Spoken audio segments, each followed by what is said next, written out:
welcome to this week's episode of the Making It in Asheville podcast. This is the neighborhood podcast where we talk to an Asheville artist, creator, maker, entrepreneur, self-employed person, community developer, and ask them what they are making and how they are making it in Asheville. And this week, ladies and gentlemen, we have a very fun, not to limit to ladies and gentlemen, but a very fun episode. I am so excited. I am now, as of this week in my life, a plant daddy.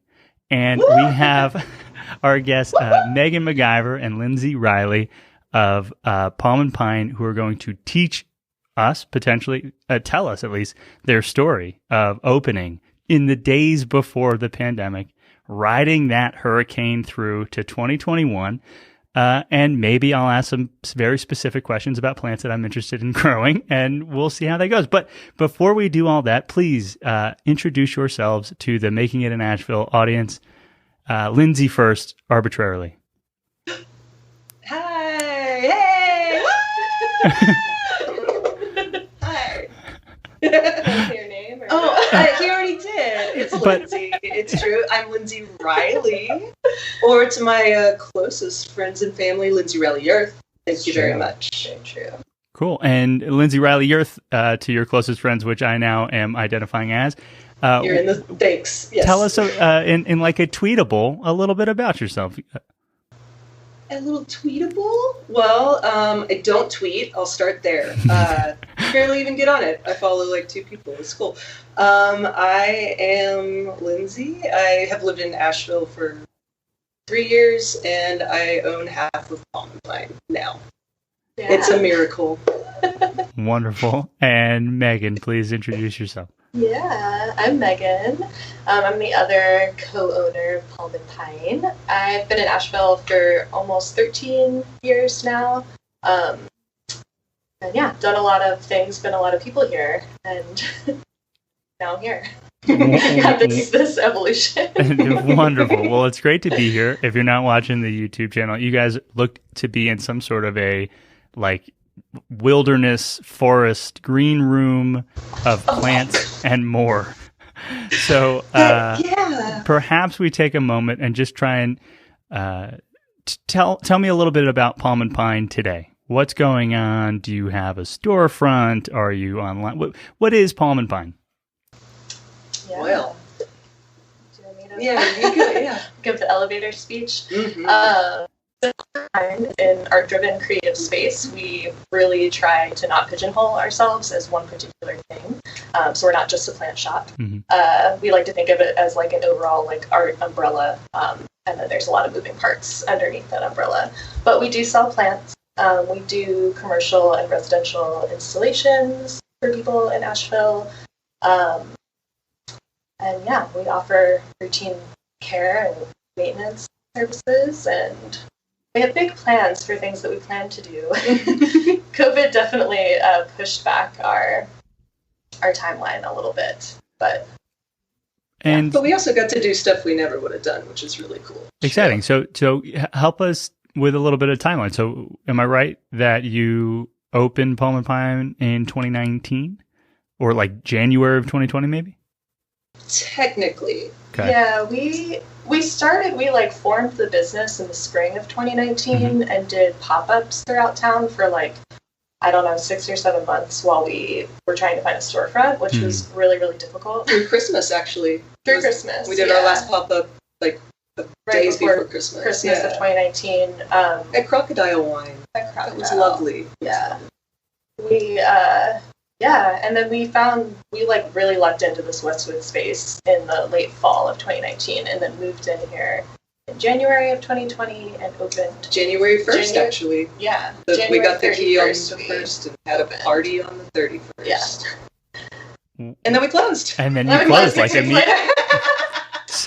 So one party. Yeah, we had one party and then it was over. What a incredible, I don't know, timeline and turn of events, and I feel like that is almost like the quintessential startup story. Like we were just getting started, something crazy happened. How today are you different than what you might have initially thought you would be a year or more into having a storefront? It's funny because I don't even really remember what I thought this was going to be. Like, we had very specific plans. We weren't going to do a store. We were like, we don't want to do retail. We want to keep it kind of like gallery centric of some sort and just like maybe do online. I don't know, like pop-ups or whatever. Yeah. That's all I really remember though. Yeah, that was, we honestly really benefited because we like got into the space, flipped it in 30 days, and really like we're not prepared to be open, but had to for financial reasons. We were like, we're here. We had like 6 plants. Do you like it? we have nothing to sell, but here we are. And then, COVID hit, and I think we didn't really have any systems in place yet, or like anything really like hard-lined. Like we didn't have any rigidity. We were just very like fluid and open at that time, trying to figure things out. We were still literally moving all the furniture around, like every few days. Yeah. Yeah. Like, I think we weren't like set in this way. We were really open to whatever the space was going to evolve into. And I think the circumstances of what it meant to live in 2020 really influenced the direction that Palm and Pine took in a really positive way. So what are some of those directions? What does it look like today in your world? You mentioned more than just plants, but at least where my mind holds you currently, there are always plants when I think of you, whether or not it is event space or something. So what does it look like today? Yeah.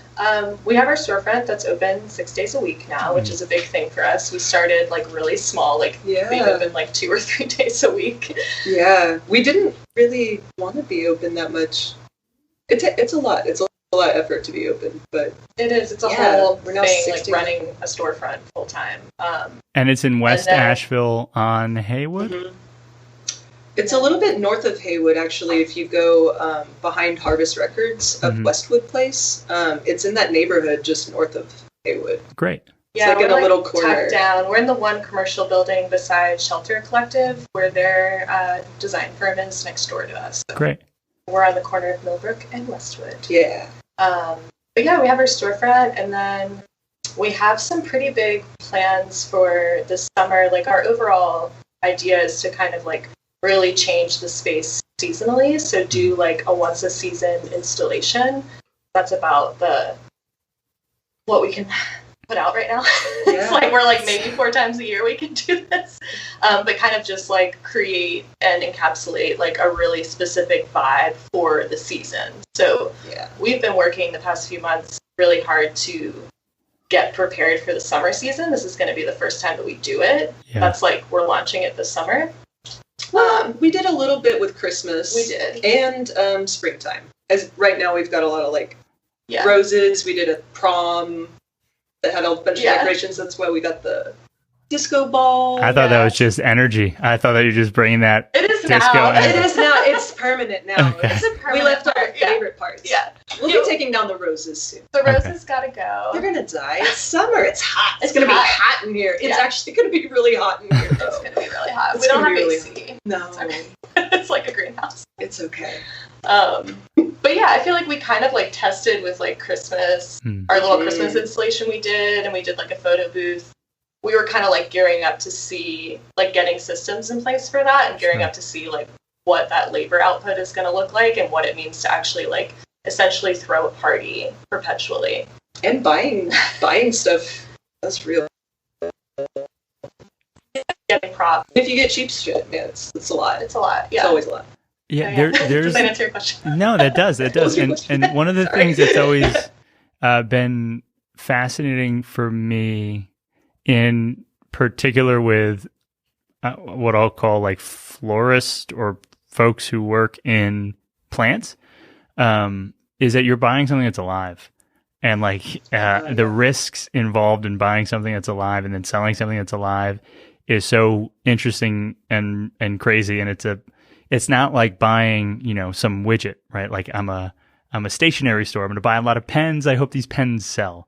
It's like you're buying a plant that you need to care for and love. And the longer that you keep it, like the more work you've done. And so it's more than just the cost of buying the thing. It's like, how long has it been on the counter?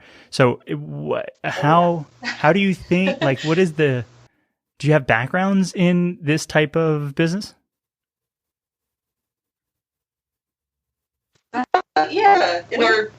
Yeah. We both have previously worked in plants and florals. Okay.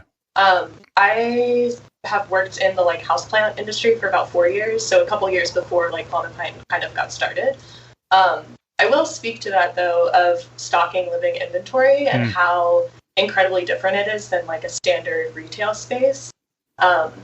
We're so small. Like the way that we think about living inventory is just it's so much. It's like I really don't want anything to sit here for longer than about 10 days. So we flip plants generally in a week. Like that's my goal, is to like stock in a way that we are constantly, everything is fresh and new to lower our labor of taking care of plants, because it's a lot of time. A whole lot. Yes. So it's a really like kind of a nuanced thing to do that and know like what's going to sell, merchandise it in a way that makes sense. Plants are all different shapes and sizes, so like creating a space with plants every week while you're getting new stock in and everything's different. It's sometimes just multiple like, times a week. Sometimes 2-3 times a week if we're really busy. Like never know.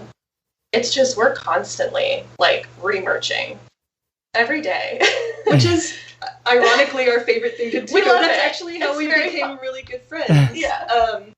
We both like redesigning spaces. And the first time we hung out like alone, like at your house, we just moved everything, and we were like, oh my god, somebody else loves moving everything. We work really seamlessly. It's like we get into this like flow state when we're setting up the shop that I've never experienced with another person. No, like it's really fun. It's a really special thing and hard to find someone who complements like your aesthetic and your eyes really in a way. And I feel like we do that really well for each other. That's which is cool. I know. That's really hard, and it does sound really special. You mentioned how it's not just floral. So are you also like building things or like miter saws, and like is wood getting cut? When you think about spaces, like how should I interpret more than plants? Yes and more on that. But yeah, we probably would, if we had a wood shop, we would build stuff. I also married a carpenter, so, it's pretty easy to draw out a design, and then he'll make it, like, really fucking good. Yeah. That's awesome. Yeah. We benefit. The dream one day would be to employ him constantly and build really sick things. The dream would be to have a whole team. Yeah. Like have a prop team essentially. That's so far down the line, but like when you think about and set storage, building sets and staging stuff, like you have to delineate that labor. Like we right now do everything ourselves, and it's like we're just like underwater constantly. Like I feel like I'm just swimming and I'm like, oh, I think I breathed above water for like a minute, and then I'm like, I'm just like can't. It's hard. But so your 6 cool. days of open retail is it just the two of you splitting that? We have one employee now. We just recently were able to bring a really good friend of ours on for 1 day a week. Wow. And it's been it's great. She's an angel. She's an angel. Her name's Audrey. Audrey's great. Shout out to Audrey. I mean, that seems like a huge milestone. Even if it's just 1 day a week, even if it's just like a single shift, that's like one moment where you potentially don't have to doggy paddle as hard, and you can think about other things. We can catch our breath. Yeah. Yeah, and there's just like we're both so visionary that we're constantly like 8 months to a year and a half ahead of where we are right now. So like we are already thinking about like, hey, all of 2022, like I think we should do this, and so let's think about like the steps we need to get there and like proposals that we need to write or like money that we need to find out of the air like, to find these very, very, very specific things. So we can create this very specific vibe. Little bubble. Yeah. So I love that, and admittedly that is not how my brain works. It's before Sarah, so my wife Sarah, before her, like I couldn't think really a week in advance or even often days in advance.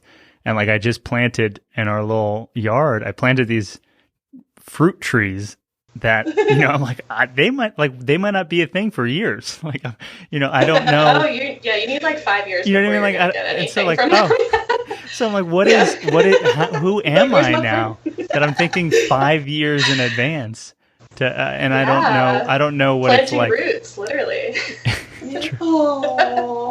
True. Just reach down. And That's nice. and so to think seasonally, to think about what you want for fall or winter of this year, and to know that it probably, I don't know, but I imagine it already needs to be in the ground. Like it needs to be growing somewhere, right? Yeah. Like for you to have it, or maybe years ago it needed to start growing. So like those are very particular constraints for a business, and I'm fascinated by it. Are you doing any like arrangements where you're like cutting flowers? Is that your space as well, or no? We don't do flowers. Okay. We don't. We could, but we don't. We could. Too much. There's so many things I feel like, we've had to really get really specific this year. I feel like I've like looked really hard at like the services we offer and like what we do and like what the like energy output is and what we get back. And I didn't think that we'd be doing that so quickly. Like we're just a year old and I feel like we're already like having to fine tune things and be like, actually, we don't do that. We don't do that. Like we can't. Where you start off and you want to be like, sure, I'll do everything for you. Like just like me and like my business, and we just want to get our footing and we can do anything you want. We can do anything. We really can. But having to be like, actually, we don't do that. That's been a big thing that I've had to get used to saying this year. Of true. No, we don't. And here I'll refer you to someone who does that specifically. And thankfully, we know a lot of great people in town who That's so true. do things that I would love to give referrals to. And absolutely. That's the place to be. I mean, that's a very powerful place to be as well. In so much as there's a special part of someone's brain that you sit in when you can tell them no, point them to the person who would do it, and then say, but this is exactly what I do. I think that's even better than saying yes and sort of doing it, like in terms of we are experts and we are the best at this thing, or this is specifically where we live, and we don't leave it. That's powerful. I love saying yes. I'm a yes type, but I'm with you on being able to say no. And I wasn't only, but I was asking because I think that industry, that particular job is like the craziest job. You talk about having like a short memory. Right, like you're making art that is 100% going to be dead in like 4 days, like you know what I mean, like gone, not even. And so like how you can't really be a perfectionist. It seems when you're killing a thing and handing it over to someone else. I mean, I'm sure that they are, but at the same time, it's like it's such a fleeting thing, and there's very few arts that are like it. In my appraisal. Interesting. Okay. So growing plants, not cutting plants. When thinking about, so has this always been like events, spaces, plants? This has always been part of your passions? Yes. Oh yeah. I actually, plants are not on my list, but all the other things are, ironically. Lindsay, So that was Lindsay. Yeah. Oh yeah, that's Lindsay. me. Well, tell them what your what are your background a little bit. Tell him, Lindsay. Well, mine is really in art and design stuff. Okay. So, and event planning actually too. Yeah. And then I met Megan through a weird tunnel of all of those things, and then you were like plants, and you were so good at plants. Yeah. She taught me everything I know, actually. I got into plants like indoor. I used to farm and stuff, and like when I was in my early 20s, and that was like really not for me. I have so much respect for people who do that work because it is the hardest thing, the most like break your body work. It seems to be unrelenting. It does not seem, the work does not seem to stop. Yeah, you really gotta love it, I think, to do that for your like. How long did you do it for? I just worked for a season. Wow. And then, but I like when we met, I was like into plants and knew that I kind of wanted to do something with plants, and was sort of like building a little bit of like a personal brand, not really knowing what I was doing. I've worked in the service industry for like 15 years, so I was always like, that was my bread and butter. And then trying to like create something on the side, which is what everyone in Asheville is always trying to do, because it's what you have to do in order to live here and make it work. Yeah. Yeah. So, but yeah, we both like definitely are on the same page as far as like wanting to create spaces, wanting to like host parties. Like that's a big thing for us. Like we want to like create a bubble for you to walk into and have like a really vibed experience. A really nice time. Really nice time. Yeah. That's the whole. Yeah. And so that's a great, I mean, we're talking about vibes and events, right? So I imagine that side of the business might have taken a immediate pause when you first got your, I'll call it brick and mortar. Yeah. And man, thank all the gods, actually. Like, we weren't ready. No, we couldn't. What would we have done?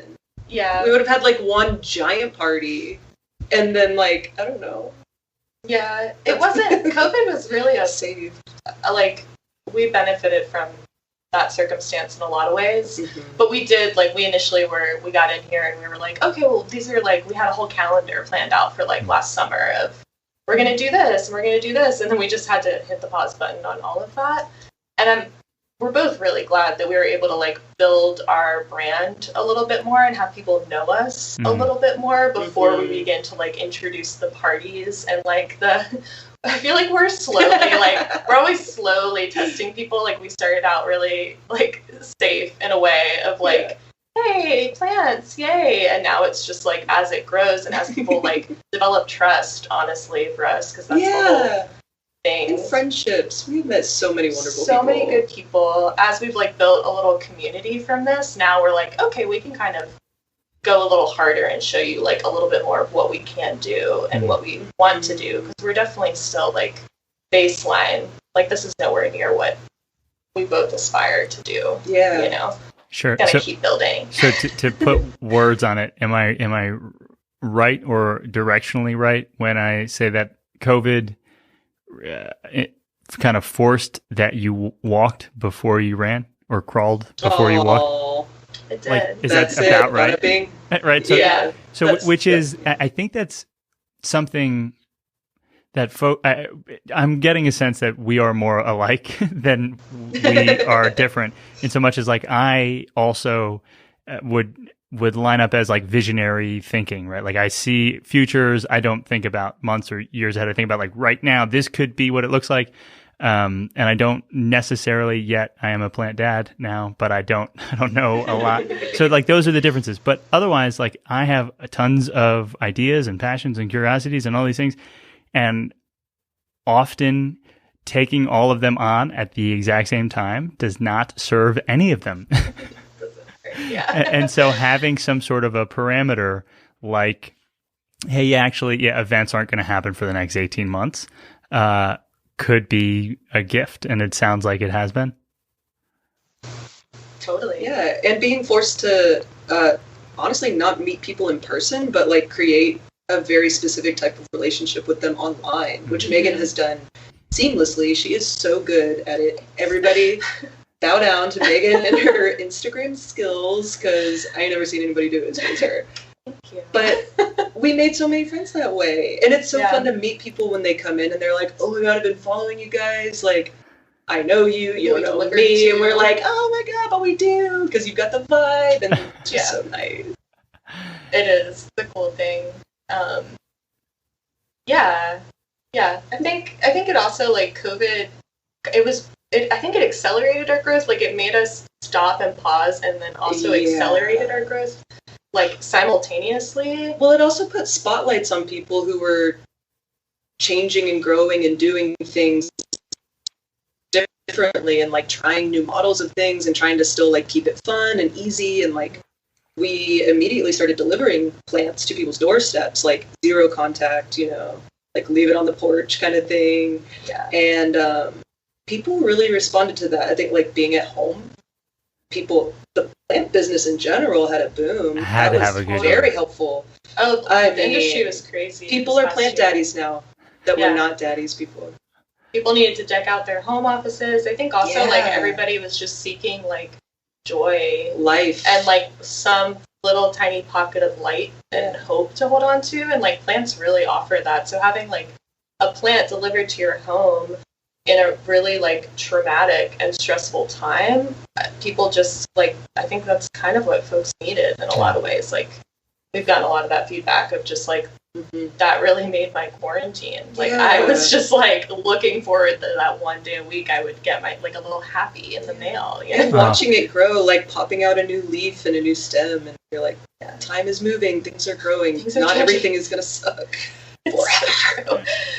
I think there is something very like profound, and though it's funny and true, like I think there's something very profound in the idea that service is one of the ways out and through like sadness and hard times.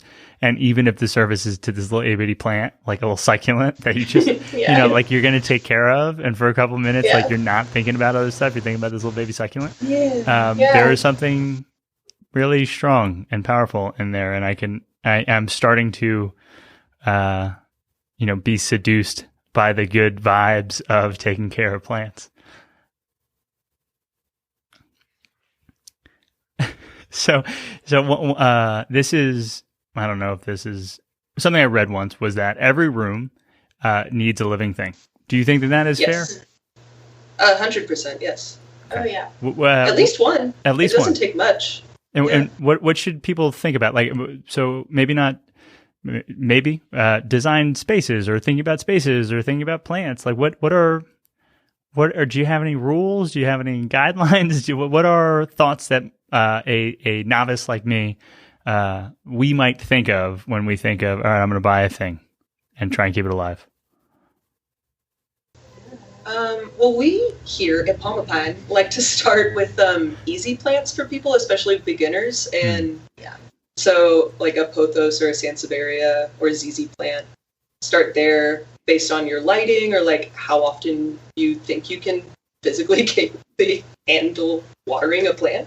Like once a month, 3 times a week, like what once kind of a month's an person are option? you? Is that like a cactus? Yeah. What is a once a month God, cactus? yeah. A cactus is one of them. Snake plants you can water once a month. There's a lot of like, I think it's interesting because I've worked in like the houseplant field for a while, that like I, watch trends, and where I've had to like explain to people that we're not a rare plant shop. I'm not a rare plant collector. Like I don't care about plants in that way, where I want to like have my little station and my heat lamp.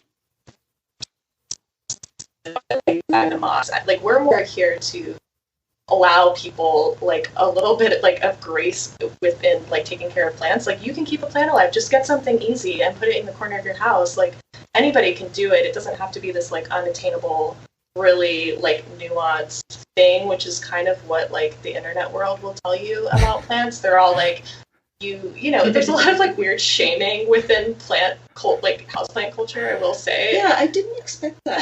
It's really, I don't know. Weird. But we get that, people will be like, oh, you guys, you don't carry like these rare plants or whatever. And I'm really quick to just be like, that's just not our vibe. Like we want everybody to have plants. If you want to only keep those plants and you want to have 17 of them because that's what you can keep alive and that's what makes you happy and that's what infuses your space with life and joy, then like do that. Like don't think that you need to get some sort of rare, hard to care for ficus that's ultimately going to die. And then you're going to be like, I can't do this. So I just Googled a pothos plant for those of us who it didn't mean anything. And I'm getting like a hanging vine that grows down type of an energy. And those are, you see them a lot. Yeah, you've probably seen it at the grocery store. Oh, for ssure. At your grandma's house, for sure. Pothos. Okay. Cool. It's it's a handsome little, and then, the little vines will shoot out, and can they grow forever? Do you meant to trim them? Oh my God. So I mean, easy, you can no. prune it if you want. You can do but it. Yeah, You don't can do do whatever anything. you want. You can hang them all over the walls. You can train them vertically. Like, Oh, word. Yeah. They're Put them on a called- pole. yeah, they're called devil's ivy. Like, where they grow natively, they're like a really super invasive plant. If that gives you any idea of like what their growth pattern is. So they like. can Like, they'll just grow. They can inhabit like any space. Like, they're super drought tolerant. Like, they just Very don't tropical. care. They'll just like, They're all over Miami. yeah. They'll Oh my take god, and over. their leaves get huge. They're Yeah, crazy. they get really Just big. like in the fucking weed in the yard. People hate them down there. Like, same with No. Sansevieria.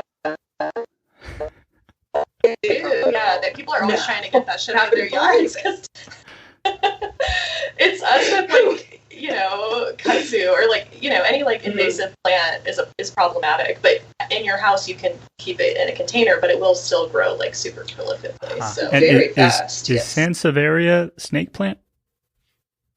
Am I right on that? Or are they just Yeah. similar? Google it. I'm Yeah, Googling. seriously.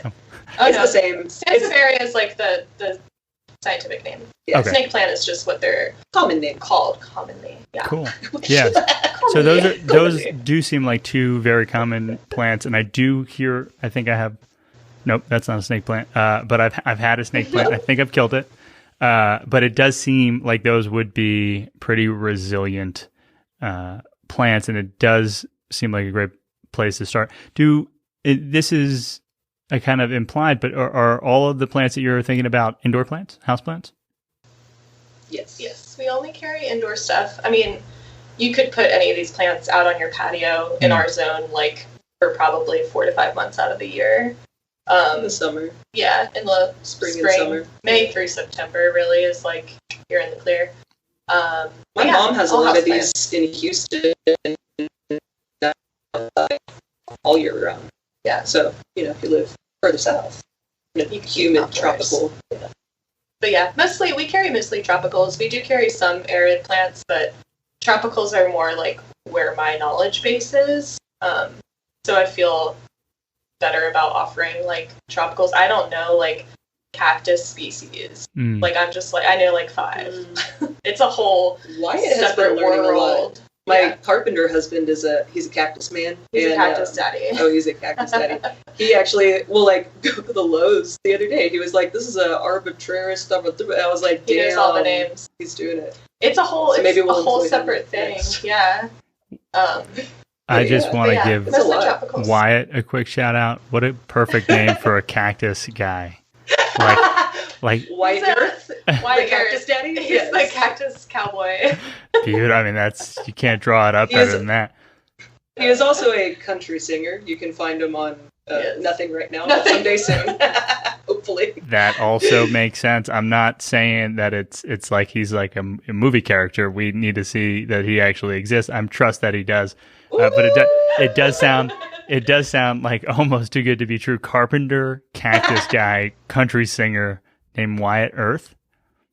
Love it. White Earth, yes. Yeah. He is too good to be true. I love He's it. pretty great, Well, yeah. shout out Wyatt. Now, I guess to think about plants, to think about spaces, what would the event world look like in a post-COVID 2021, 2022? Are we thinking about going to your space, or are you getting hired out to facilitate the upfitting of a otherwise okay space? How should we think about events outside of plants? Well, our space is really tiny. Yeah, we can't really do anything here. Our ideal would be renting out a space and hosting something in like a large space. Yeah. It would still be cool to do something outside. That's something we are kind of like toying an outdoor. through COVID. Like, how do we have like an outdoor party? It's a lot. Yeah, we couldn't figure it out, obviously, this year. But Yeah. something like in a warehouse or gallery kind of space, or outside. There used to be a lot of spaces like that in Asheville, and unfortunately, like a lot of them are no longer just like there used to just be a lot of really cool like abandoned warehouses that are now it's all like where the foundation area Mhm. or arts district where it's coffee. So it's tricky. Like I've tried to think about like spaces where we could do what we want to do, and it's a little it's gonna be tricky to find the right spot. But that we're thinking like spring of next year is probably when that will start. So about a year or so from now. I like that as a timeline. I hedge towards conservative whenever possible with post 2020. When in doubt, let's push it out a couple months. I know. Yeah. I'm like, it'll probably... I feel like we've had to do that too, just being like more realistic about the amount of time that it takes us to do things, because we get really excited and we egg each other on, and then we're like, oh, and then we can do this, and then we can do this, and then we get like all hype about it. So true. And we get like kind of psychotic, and then we're just like... And then we're like, oh no, we told people we were going to do this in 3 days, and like now we have to like launch this thing or like really quickly like do all of this labor in a really consolidated or an incredible opportunity will show up and you just have to say yes, you just have to do it. We have something coming up that we can't like talk about quite yet. We'll be able to talk about it in a couple weeks, but that we were offered like at the beginning of April that we need to have like completed May 1st. That's in a place not close to Asheville. Which is super exciting. It's very exciting. It's like exactly what we want to do, but it added this whole extra like workload. It's like the universe is just like, are you sure you want to do this? Do you want to do this? Are you sure? It keeps piling on, and we're like, we can do it. And we're doing it. We're doing it. Yeah. I love figure it out, but what have been, if you can, what have been some of those figure out type maybe bullet points or standout moments in the last year or a little over a year of running Palm and Pine? Is it like online payments, going from a website to an e-commerce? I'm giving options, but there are way more than that. What things have you feel like you've solved for or gotten closer to that you weren't expecting? Yeah. I mean, I guess I feel like every aspect, like just when you were talking about like e-commerce stuff, like the website design, we have so many ideas, can't find the time to do it. Yeah. What is your website built on? Squarespace. Great. Which is not great for e-commerce. No. It's great for speed. It's great for simplicity, but you're right. It's not the e-commerce platform. It's like yoga instructor 0 to 1 real fast. Like I have a personal brand, perfect website for that. Once you start doing commerce at scale, it breaks a little bit. I've heard Shopify is really good. But their platform for designing was really difficult to work with. I could not figure it out. And I liked Canva because their platform was beautiful. Canvas. Canva is Canvas. Highly recommend if you just want to build a beautiful website. If not, like it's like an art-driven. Like people just have like portfolios for the most part maybe on like there, a T-shirt or like a book, for art, really. Yeah, Shopify is the choice for e-commerce first. But to your point, you're playing with some pretty hard like walls and boundaries as to what is editable and what is not, and it's going to look and feel pretty much like this, and then you get to choose color. Yeah, I feel like they do that on piss me off. Yeah, they're like, no, you have to hire somebody, and I don't like that. Yeah, we do it all ourselves. Yeah. So when you say like, what have you figured out? It's been like kind of every detail, like every system. And I think the biggest like lesson I've learned is like how honestly to just like manage the pressure of like whenever I'm feeling stressed, I'm like, where can I eliminate pressure? Like where can I what fire do I put out right now? Yeah, like how can I just like take the pressure off? That's maybe been the biggest lesson. And it is starting to like, the answer is like hiring out. So like hiring Audrey. We have a delivery driver now for our plant club, which is a huge thing because that's just like, 7 hours of driving around. Plants everywhere, Oh, and like we may start actually like printing zines at like the Kinko's instead of by ourselves in the back on our one little printer. Yeah. Stuff like that. But things too, we have so much equipment and so many things like we have a screen printing setup, but we just like don't have the space. We don't have the literal space. We literally don't have the space, and then we were like block printing merch for a minute because we just like we like to keep things pretty like DIY, like you know, true to who we are, and it's not very always thought out. Like this is how we want it. Yeah, it's expensive to have other people do it if you're designing stuff very specifically, and yeah.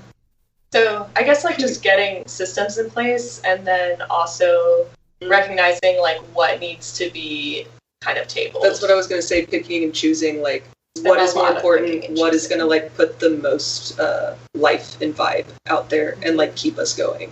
What's the right thing to do at the right time? Timing is everything. That's so true. A lot of great moments. A lot of great moments in that. I heard the two that particularly are speaking to me is this idea of managing pressure. And so, and I liked it because it didn't say like, how do I get rid of pressure? It doesn't seem like that's possible as a business owner, but how do you manage it, right? Like good life, as a living person, right? Yeah, exactly as a human, how is it possible? Yeah. So when thinking about managing pressure, is it as simple as, you know, somebody or another says like the 4 Ds: do, decide, delegate, delay, delete, 5 Ds. Right? So my dog's name is Dee Dee. The 7 Ds and Dee Dee. When it comes to relieving pressure, is it as simple as like trying to get things off your plate, or are you finding a yoga practice? Are you working on breath work? Are you getting back and hanging out with plants? Like, what is your... I wish. We talk about that all the time. Like, we need to get back into yoga. My back hurts. I don't breathe. I'm like lifting like 120-pound like trees. I'm like, this can't be great. I honestly think from the way that my brain works, it's like I can't do those like self-care things until I've first gone through and like delayed something, which put out some fires. Yeah, been like, okay, I'm stressed because I have this deadline that was really unrealistic, and so I'm going to communicate with this person and be really honest and set a more realistic timeline. And over time, from doing that, I've realized now that like when I think something like a project or an install is going to take me 3 weeks, it's probably going to take 6 to 7. Like I just double, and I'm like, I'll have it done in 6 weeks, and that's just like a reality, and people like are fine with that. I realize that I put pressure on myself unnecessarily, so a lot of my pressure management is recognizing whether I'm creating that pressure or if it's coming from someplace externally. If it's really a person stressing me out, or if I'm stressing myself out about a project that I don't fucking need to stress out about. You know? Well, I think that there's some serious work that can be done in that, because I have mentors who would say no person in the world can stress you out. It's just how you're thinking about it. Exactly. Right. And so there's that. And I think that you're onto something. There's a powerful, I'll call it distinction, that I've been working to learn and to live into, in the idea that, you know, you make an agreement, and agreements and expectations are different things. You might have an expectation, your client might have an expectation, but that doesn't mean anything until there's an agreement. And if you agree that it's going to be done in 3 weeks and you recognize that it no longer will, all you have to do is talk about it and create a new agreement. And so communication is the superpower. Yeah. Absolutely. Yeah, that's been a huge thing, because I always think that everyone's going to be mad at me, which is my own, you know, shit that is on me. That has nothing to do with people that I'm working with. It's like my own internal process. Right. And being able to like recognize that really quickly, and then be like, okay, this is why I'm feeling stressed. This is where the pressure is coming from. So I'm just going to like deal with it right now, communicate with this person, or just like take something, you know, off my plate that I could delegate to someone else. Delegation is a huge thing, and it's really difficult being, you know, both being people who are like creators and wanting things done a really specific way, and holding it preciously, and being scared to like release control a little bit, and being like, and having that trust that whoever you're delegating it to is going to be able to complete that project. Yeah. It's a tricky thing, and it's hard to find the right people to delegate to. And the work people that who we communicate do well. Yeah. And yeah. Yeah. And a lot of it is intuition. People who have like just strong. Yeah. Totally. Yeah. I was gonna say like on the self-care thing, mine is really all about sleep. Yeah. And I'll just sleep like a cat if I can, and I just have to do it. And I used to beat myself up like, oh, you're lazy, you know, that kind of thing. I just try really hard not to now. I just like sleep if I can. Yeah. And keeping my body like moving, I should be doing a lot more like stretching like a cat. Yeah. Just more loose and breathing more, drinking water, all that stuff. Because when I do, it's better. But yeah, if I'm in a kind of a mellow mode, I can conduct the energy around me much easier. It takes a lot less energy, and that's what I want to do. And it's easier to help other people feel that vibe when I'm emitting it strongly. Totally.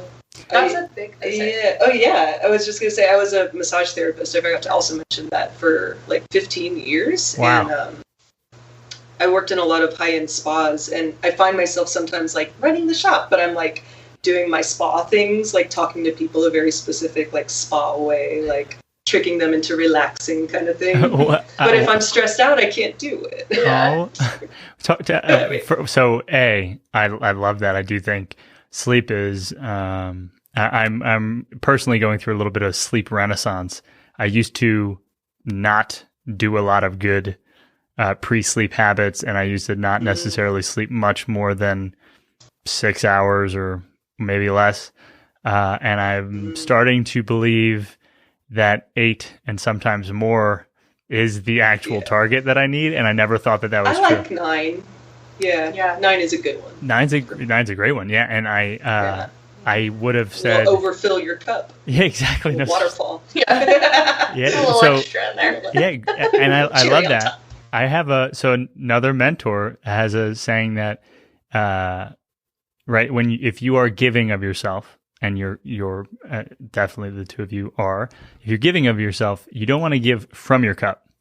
You want to give from the saucer. Right? Like you want to overflow your cup and serve people from your saucer, which I think is a really strong metaphor, and like I can visually see it. And I'm like, okay, yeah, overflow your cup. You need to spend time on you so that you can give more.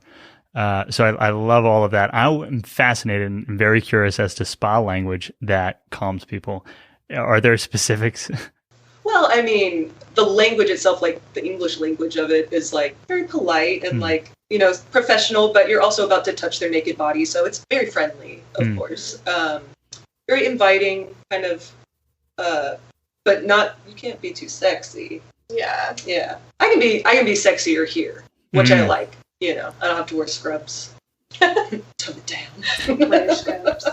But it's more of a vibe language. It's very warm, very comforting, inviting, and you healing. You create the energy in the room, and people will meet it and match it and kind of read it. Yeah. And so will the plants. And actually, they do most of the work. Let's be honest. It's a huge thing. I think, like speaking to like what Lindsay was saying about needing to take care of herself so that she can show up here. Like, we really can't show up to this space half-assed. It's such a vibe that is there's so much energy that we put into it every day, and people pick up on that.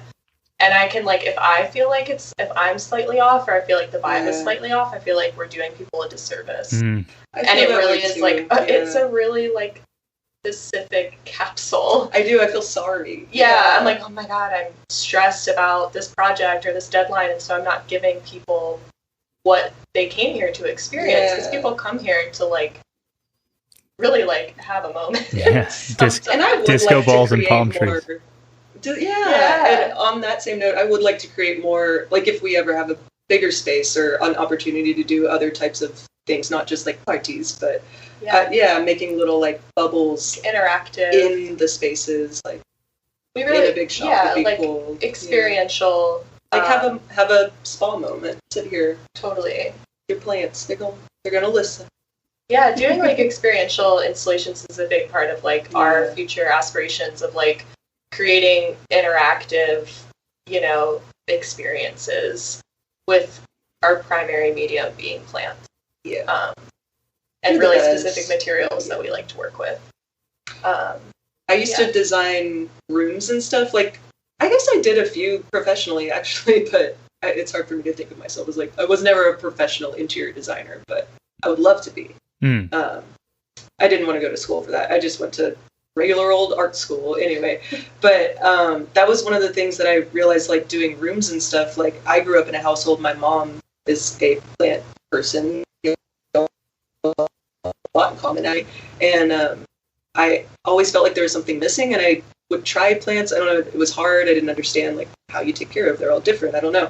And that was the missing piece. Like, every room, just like you said earlier, every room needs one. And we create that in a lot of ways through, like, you know, we use a lot of rainbow prisms in here. Like, we use a lot of reflective glass. Like, we use the ways that, like, materials are, like, exist in this space is super intentional, and I think people don't always pick up on that, but, like, if we were to change it, you would, you know, and there's, like, a lot of things that, like, reflect light, that bring light, that, like, bounce, and that's a super important part of, like, the way that we design and build things.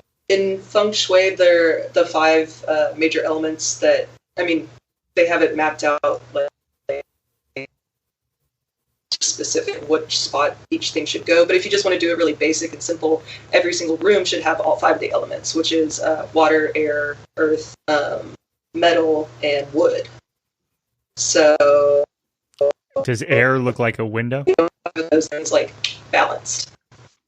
Air could be like a fan or something moving, a wind chime, something like a sheer curtain. Something that has that feeling of air. Got it. So there's some sort of movement that is happening. Got it. Or like you could paint the walls white. That would be an air. Yeah. Yeah. Well, that's not how my brain works, and I love it. I think that, you know, like it doesn't have to. It's you figured it all out. Ancient times. Yeah. So you can just. That's the piece of the puzzle. You figured it out. They already did it. YouTube. Yeah, Google. Cool. YouTube. Yeah, definitely. Yeah. It is so simple. It can be so simplified, you know. And it is, like, it's all energetic. And it's intention. It's intention and it's energetics, and, like, plants are so energetic. Like, they like, you know, they have intelligence. They have movement. Like, there's life there, and you know, I think people can feel that in this space because we are really careful to select, like, super healthy plants. Like, I hand select every plant that we carry because I'm, like, that bitch, you know? I'm like, I have to put my hands on every single plant. She'll barely let me pick out the plants. I'm that's like, real. That's a control thing that She's really good at it, though. Like, why I'm really specific, and, like, I feel like my eyes are really, over, you know, years of working with plants, my eyes are really in tune with, like, I can spot stuff in plants, like, if something is not rooted properly, or I can tell that, like, there's some sort of, like, chlorosis going on, or there's, like, a potential bug issue. But that's the big thing. People always come in here and they're like, wow, these plants are so vibrant. And it is something that we put a lot of time and care into. So I don't think it's possible for a listener to hear you answer this next question and steal, you know, your profession. But, like, what are, you said chlorosis and bugs, what are some of the tells that you're looking for? Right, I imagine a supermarket plant is probably not the healthiest plant, but, like, what if I'm looking at a plant, what might I want to check for? Well, you always want to check for bugs. That's a huge thing, and a lot of that requires, like, looking on the underside of leaves, because typically, like, a lot of infestations will occur along, like, the spines of the underside of a piece of foliage. As far as, like, something being chlorotic, typically it's going to have discolored leaves, so things might be, like, a little bit yellow.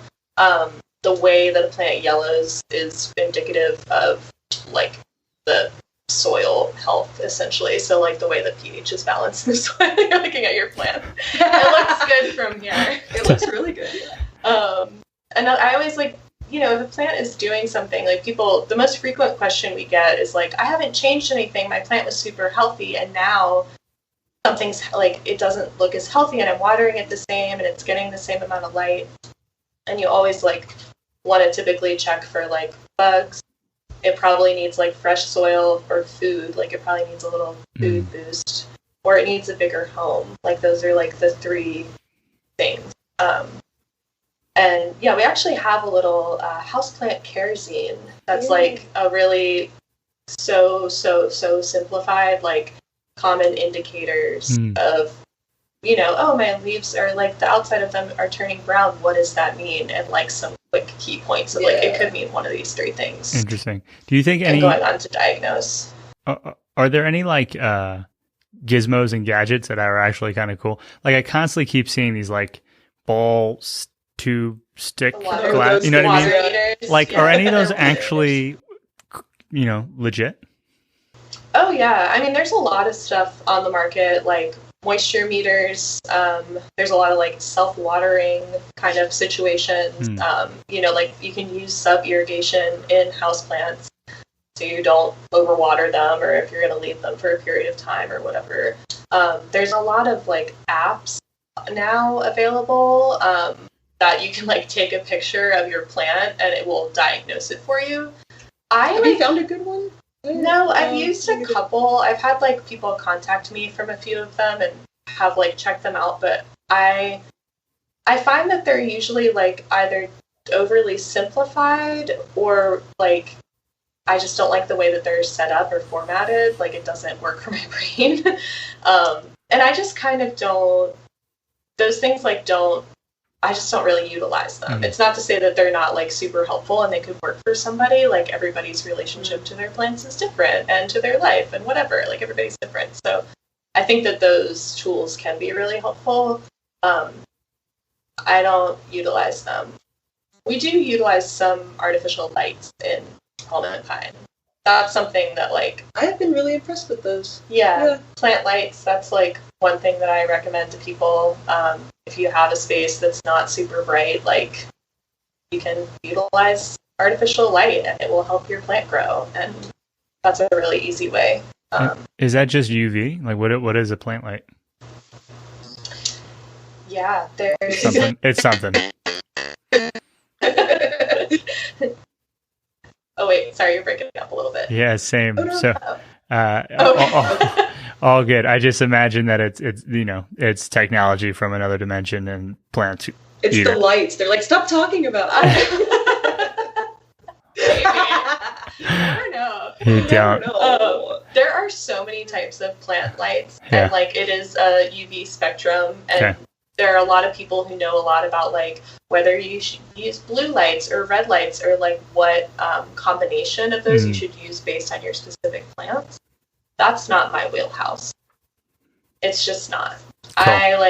I utilize plant lights. I find them helpful, but I don't like know the intricacies of like the different that all works the different for me. bulbs. Yeah, that works for me. There are many. Cool.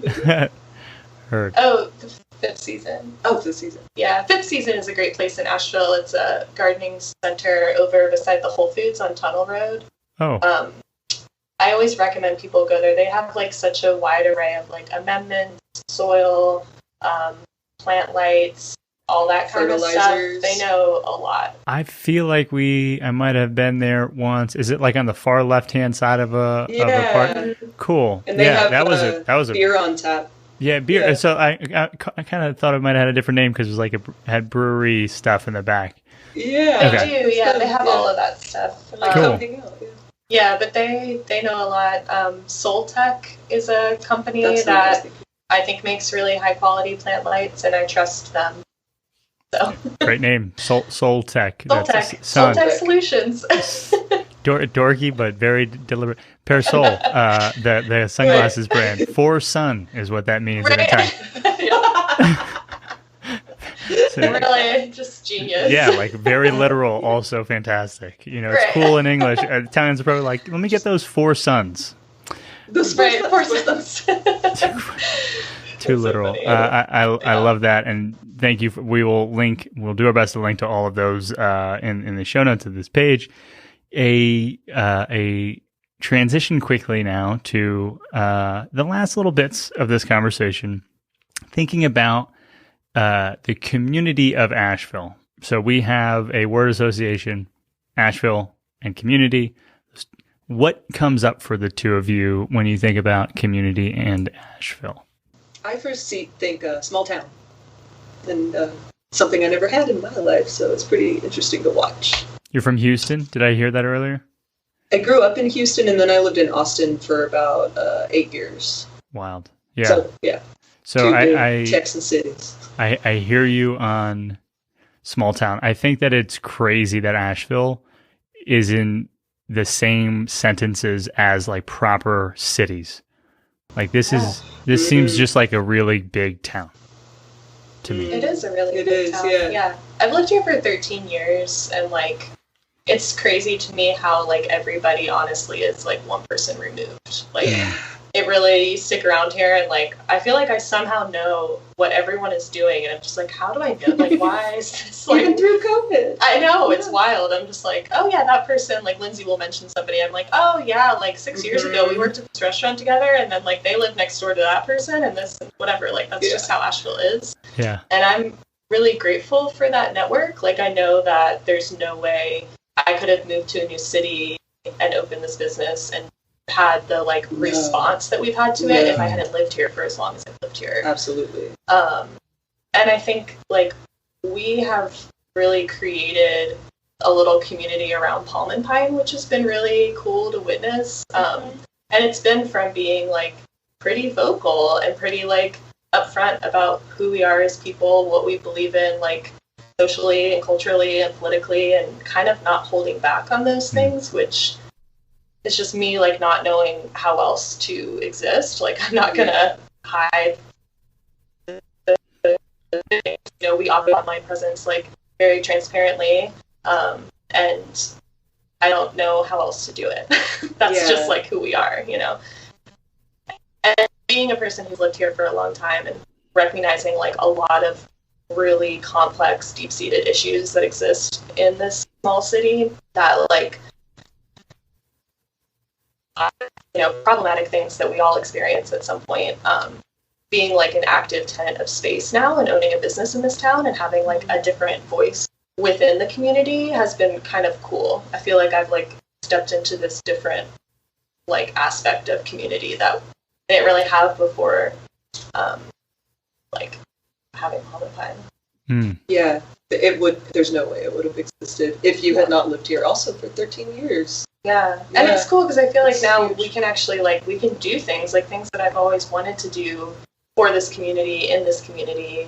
We have a little bit of a platform to do that now, whereas before as like just a person, bartending and waiting tables, you can just try to show up as best you can, but it's just that never-ending loop that it's hard to like do outreach or help people or like have any extra capital to offer anything when you're just stuck in this perpetual cycle of struggle, really, which is what the majority of the residents of Asheville are stuck in.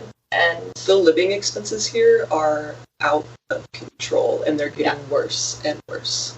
Yeah, I do hope. Yeah, I'm hopeful. Like I see, like more and more that I see young people. Like we're both in our 30s, and we have plenty of peers who are like starting projects or starting businesses. And I'm hopeful that like the more that people who have similar values to us begin to occupy space in this town, that's really what it's going to take. Like we need to be the people who are occupying space and who are, showing up in that way for this community. Huge shout out real quick to Different World and Named Juniors about to open up. Like, I'm so excited. Yeah, there's people like finally, having space and a voice in this town.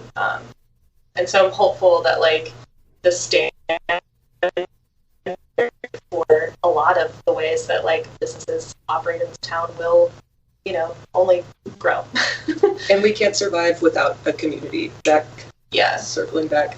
To do it all for each other, to keep on staying here so that we don't get pushed out is what it's going to have to take.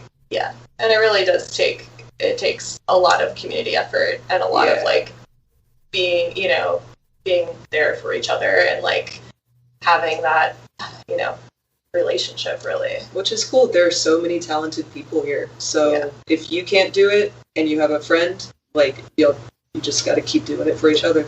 Yeah.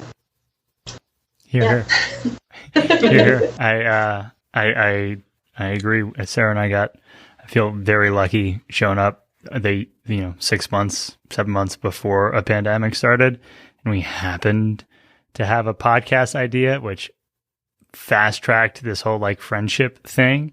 But I'm with you.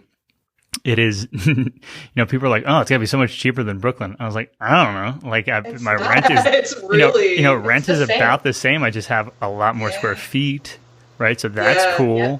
But like, food is about the same. From Austin, same. Like I have a car. I was like, I can't afford to live here. Yeah, like like all these things are, not less expensive, just about the same. And so like what I chalked it up to is like, I'm willing to pay a premium for my quality of life. I think that I've like instantly had a higher quality of life because of like, plant shops and cool people and people quitting kind of early and going to breweries and nature and mountains in the in the background. But like we weren't necessarily saving money month to month. I think we were spending about probably more like out of the gate. Yeah.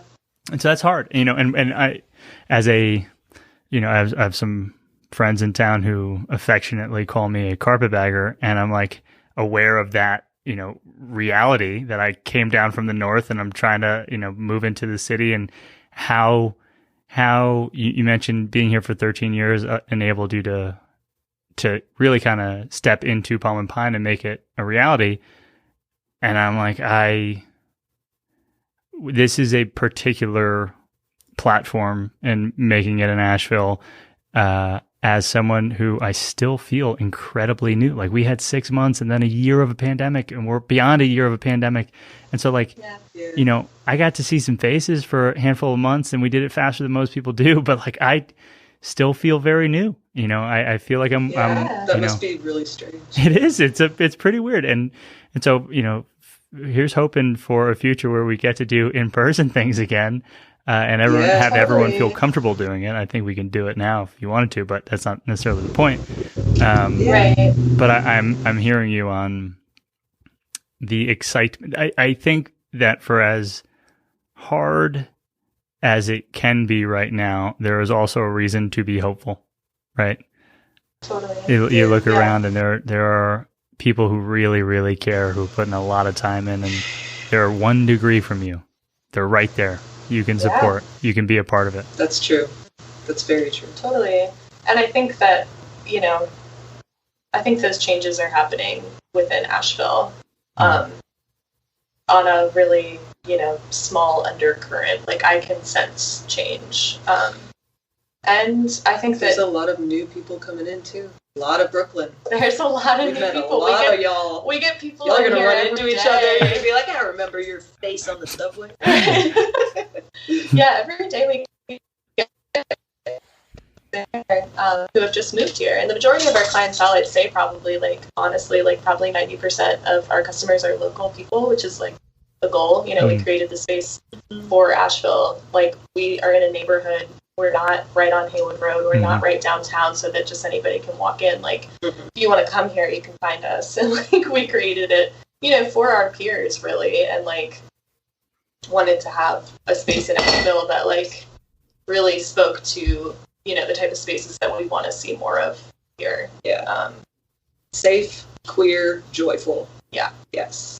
There's not a lot of it here, even though you'd think, we have people come in here all the time, and they're like, gosh, are there other spaces in town I should come to or go to that are like this? And we're kind of like, no. Like there's some, there's a handful of places and friends that we have who own businesses, but like the majority of this town is, honestly owned by like a small restaurant groups, and that's the problem.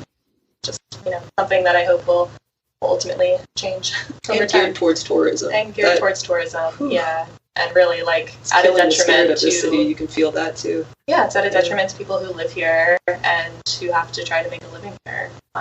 So, yeah, I'm hopeful that people who do move here and who are new here and who are like sinking into this community, are aware of it, like you're saying, and like recognize their place in it and are on the right side of the the teams, you know. Are you ready to fight? Not you. I don't know. Yeah. Them. The bad ones. Yeah. I love it. But you really you got to show up here, you know. I always tell people they move here and they're like, Asheville's so hard, like seems like I can't sink in. And I tell people all the time, I'm like, look, Asheville's this town, it either like draws you in or it will spit you right the fuck back out. Like that's just how this place operates. And like, dude, when I moved here, like 60 people told me that exact thing, and it's true.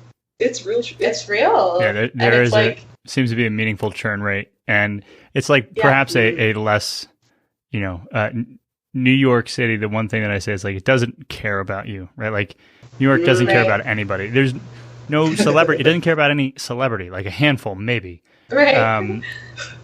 But like here, no place cares about a person, but it's a much lower barrier, it seems, to show up. And try. Like a lot of our friends. This place does care. It does. Yeah. I think it does. It has the potential to, right? I mean, if you stay in your apartment, the place doesn't care about you.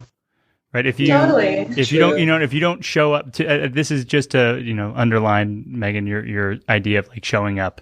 Right. I think that you're right. When you do show up, I think that people have been exceptionally, welcoming is the word. Inclusive for me, and that's my experience so far, and that is in the 6 months before pandemic. People were great. People are great. Yeah. You got to integrate. I always tell people, I'm like, you have to just go out. Like, you have to, you got to talk to the person who's pouring your beer. You have to talk to the person who's making you coffee. You have to, like, just, integrate into those third spaces, outside of, like, work and home.